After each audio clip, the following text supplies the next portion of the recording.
La première des choses que Dieu fit, quand il a créé l'homme et la femme, qu'est-ce qu'il a fait? Il a manifesté l'homme en premier. Voyez-vous?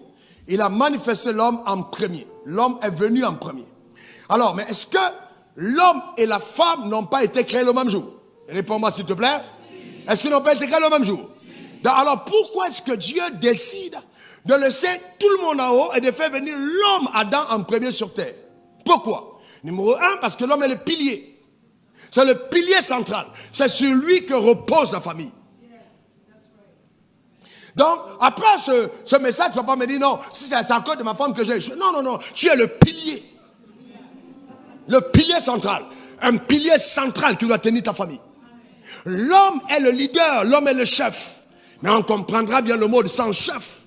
Chef n'est pas comme la chefferie traditionnelle de notre village. Non, c'est en termes de leadership, d'influence. D'amener la femme dans les directives de Dieu. D'accord? Donc l'homme est le chef. Quand on dit je suis un chef.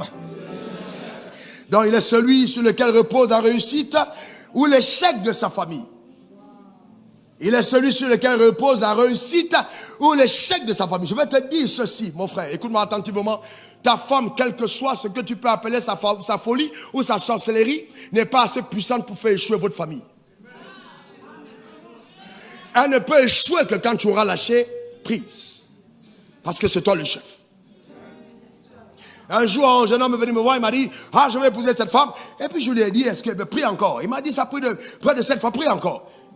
Prie encore. Et il était tellement engagé, tellement décidé d'aller dans le mariage, que 2 ans après, il vient me voir et me dit, Dieu m'a fait une révélation qu'elle est sorcière. J'ai regardé en face, et c'était un de mes collaborateurs, je lui ai dit, tu sais quoi, moi je n'ai pas besoin de révélation, je sais maintenant que toi tu es sorcier. Parce que tu ne peux pas prier pendant longtemps, et puis Dieu ne te montre pas qu'elle est sorcière. Et c'est quand vous êtes entré dans le mariage que 2 ans après, on te révèle sa sorcellerie. Il y a un problème. Il y a un sérieux problème. Vous savez, le mariage n'est pas quelque chose pour les personnes qui ne sont pas responsables. On a tellement parlé du mariage que les gens ont cru que vraiment réussir sa vie, c'est se marier. Et c'est dramatique. C'est extrêmement dramatique et fatal. Et on s'est rendu complice d'une instrumentalisation diabolique. On a même entendu des gens dire, ah, j'ai prophétisé pour quelqu'un, et puis la fille s'est mariée en 48 heures. J'ai dit, what? 48 heures? Voyez, donc, dans le concept de Dieu, en ce qui concerne le mariage, l'homme est le leader, il est le chef de la famille. C'est lui qui dirige sa maison dans les desseins de Dieu pour elle. Il dirige sa maison dans le concept initial. Il dirige sa maison dans les desseins de Dieu pour elle.